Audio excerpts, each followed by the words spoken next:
It's a question that sounds like it belongs in a late-night talk show monologue or a dusty old book of tall tales. Did someone really drain Lake Michigan? You hear whispers about it sometimes, a modern myth passed around campfires or in dimly lit bars along the Chicago waterfront. The idea itself is staggering. We're talking about one of the largest freshwater bodies on the entire planet. A lake so vast it looks like an ocean with its own weather systems and a shoreline that stretches for over 1,600 miles. To think that it could just disappear, it captures the imagination in a way few stories can.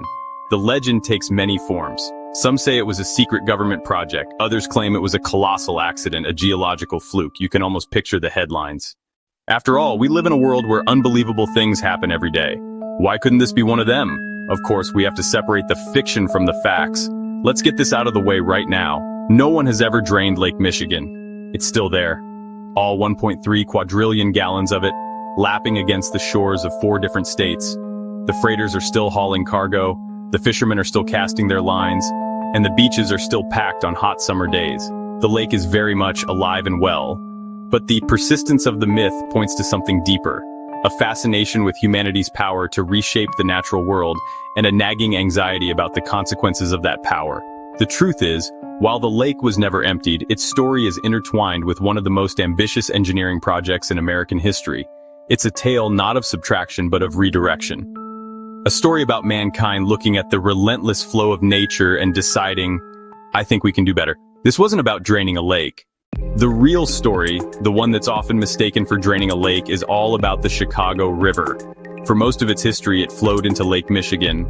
By the late 19th century, this became a massive problem. Chicago was booming, dumping raw sewage, slaughterhouse runoff, factory filth into the river. That river carried the toxic soup into the lake, the city's drinking water. It was a recipe for disaster. Engineers hatched a bold plan. Draining Lake Michigan wouldn't be a weekend project.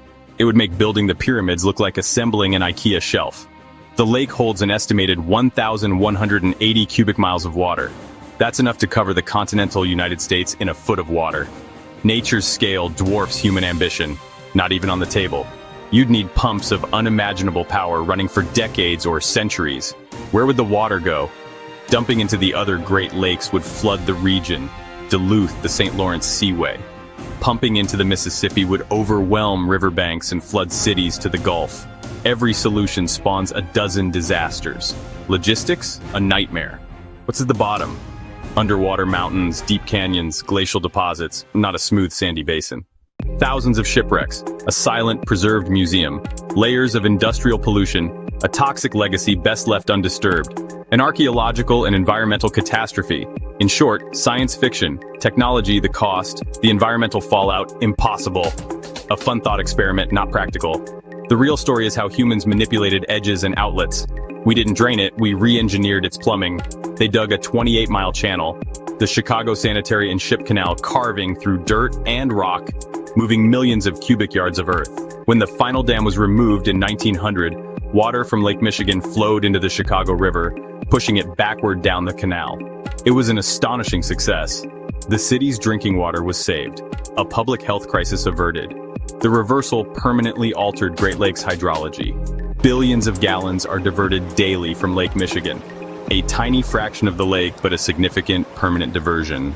While we don't need to worry about a secret plot to pull the plug on Lake Michigan, there are real threats that are quietly changing its water levels. Climate change is one of the biggest culprits. Warmer air temperatures lead to increased evaporation from the lake's surface. Think of it like leaving a glass of water out in the sun. Over time, the water level slowly drops. A few hot summers in a row can have a noticeable impact, lowering the lake by inches, which translates to trillions of gallons of lost water. On the flip side, climate change can also bring more extreme precipitation events. Heavier rainfalls and greater snowmelt can cause lake levels to rise dramatically, coastal erosion, flooding, damage to shoreline properties. We've seen this cycle in recent years. Record lows followed by record highs.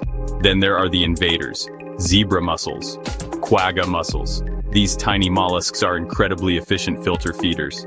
They have made the water clearer, which might sound like a good thing, but it's not.